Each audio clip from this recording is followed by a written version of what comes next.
Friends, मैं सुनीता अग्रवाल। मेरे channel पे आप सभी का बहुत बहुत स्वागत है। तो आज हम बनाएंगे बहुत ही ज्यादा टेस्टी रेसिपी। तो चलिए बनाना शुरू करते हैं। आज मैं आपको एकदम मोती की तरह खिली खिली और स्वादिष्ट साबूदाने की खीर बनाना बताती हूँ, कैसे बनाई जाती है। अधिकतर शिकायत होती है कि जब हम खीर बनाते हैं तो खीर फट जाती है और चिपचिपी बन के तैयार होती है, जिससे वह खाने में बिल्कुल भी अच्छी नहीं लगती है। तो आज मैं आपको जिस तरीके से खीर बनाना बताऊंगी, अगर आप भी उसी तरीके से खीर बनाएंगे तो ये सब प्रॉब्लम नहीं आएंगी और खीर बहुत ही ज्यादा स्वादिष्ट बन के तैयार होगी। तो चलिए बनाना शुरू करते हैं। तो खीर बनाने के लिए ये हमने आधा कप साबूदाना लिया है। ग्राम में नापे तो ये 100 ग्राम के करीब है। हमने ये मीडियम साइज वाला साबूदाना लिया है क्योंकि खीर इसी से बनाई जाती है। अब इसमें हम थोड़ा सा पानी डाल देते हैं। अब साबूदाने को इस तरीके से हल्के हाथ से धो लेते हैं, जिससे कि साबूदाने के अंदर जितना भी स्टार्च होगा वो निकल जाएगा। आप देख पा रहे हैं पानी गंदा हो गया है।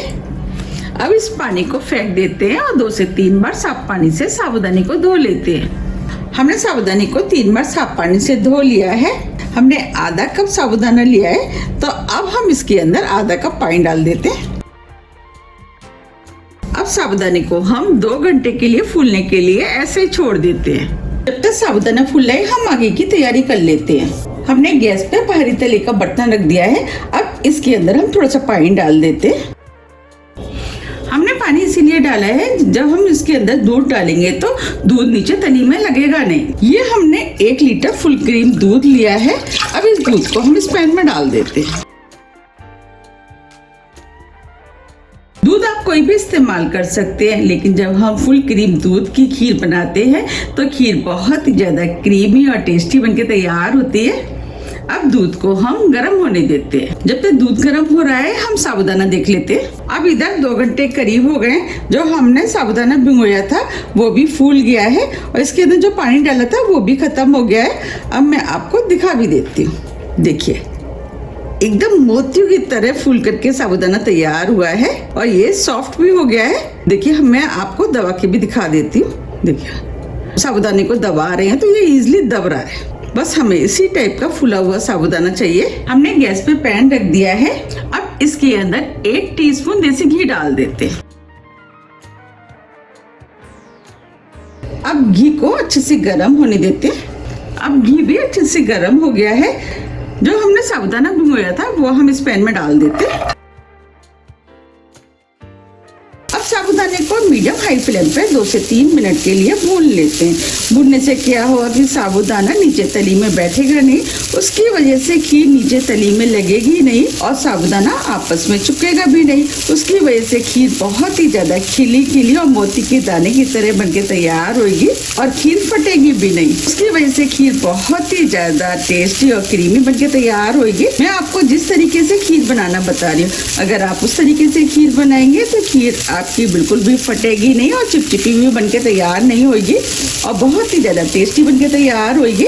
3 मिनट करीब हो गए हैं। अब ये साबूदाना भी भुन गया है और साबूदाने के अंदर जो पानी था वो भी खत्म हो गया है। अब हम फ्लेम को ऑफ कर देते हैं। अब इधर दूध भी बॉईल हो गया है। अब जो साबूदाना हमने भुना था वो हम इस दूध के अंदर डाल देते हैं। अब दोनों चीजों को हम मिक्स कर देते हैं। अब इस खीर को मीडियम फ्लेम पे बीच बीच में चलाते हुए दूध को हाफ होने तक पका लेते हैं। आप देख पा रहे हैं साबूदाना दूध के ऊपर तैर रहे हैं, क्योंकि हमने भुना है, इसकी वजह से ये साबूदाने हल्के हो गए हैं। जब तक खीर पक रही है, हम खीर में डालने के लिए ड्राई फ्रूट को भून लेते हैं। तो उसके लिए हमने गैस पे पैन रख दिया है। अब इसके अंदर 1 टीस्पून देसी घी डाल देते हैं।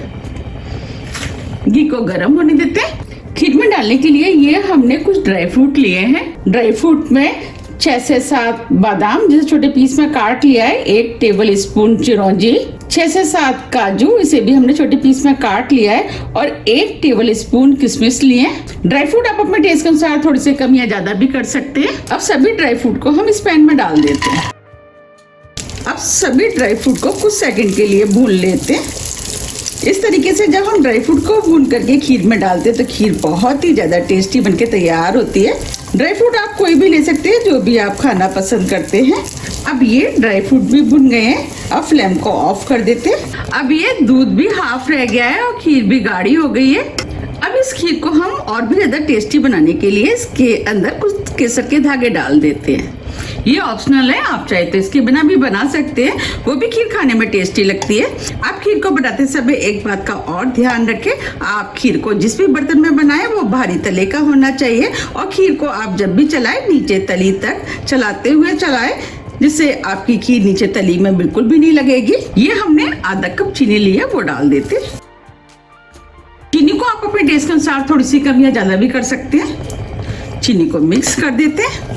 अब इस खीर को हम 3 से 4 मिनट के लिए और पका लेते हैं। ये खीर खाने में जितनी ज्यादा टेस्टी लगती है, इसे बनाना बहुत आसान है, झटपट बन के तैयार हो जाती है। आप इस खीर को सिर्फ व्रत में नहीं कभी भी बना करके खा सकते हैं। जो हमने ड्राई फ्रूट भुने थे वो हम खीर में डाल देते हैं और इसमें से हमने थोड़े से ड्राई फ्रूट बचा लिए हैं, उसका इस्तेमाल हम बाद में करेंगे। इस खीर में खुशबू अच्छी आए और खीर खाने में टेस्टी लगे तो इसके लिए हमने 4 से 5 छोटी इलायची ली, जिसे पीस लिया है, वो डाल देते। थोड़े से पिस्ते। अब सभी चीजों को मिक्स कर देते और इस खीर को हम 1 मिनट करीब और पका लेते हैं। 1 मिनट करीब हो गया है। अब ये खीर भी बनके तैयार हो गई है। देखिए कितनी बढ़िया खीर बनी है, बिल्कुल भी फटी नहीं है और ना ही ये चिपचिपी बनी है। अब हम फ्लेम को ऑफ कर देते हैं। अब मैं आपको खीर को सर्व करके दिखाती हूँ। देखिए कितनी क्रीमी और मिलाईदार साबूदाने की खीर बनके तैयार हुई है। ये खीर खाने में बहुत ही ज्यादा टेस्टी लगती है। आप इसे ठंडी या गर्म दोनों तरह से खा सकते हैं। ये दोनों तरह से खाने में टेस्टी लगती है। आप इस खीर को सिर्फ व्रत में ही नहीं कभी भी बना करके खा सकते हैं और इसे बनाना भी बहुत आसान है। अगर आपको मेरी रेसिपी पसंद आ रही है तो आप रेसिपी को लाइक कर दीजिएगा और ज्यादा से ज्यादा फ्रेंड और फैमिली के साथ शेयर भी कर दीजिएगा। और आप मुझे कमेंट्स करके ये भी बताइए कि आप इस खीर को कब बना रहे हैं। यकीन मानिए ये खीर खाने में बहुत ही ज्यादा टेस्टी बनके तैयार हुई है।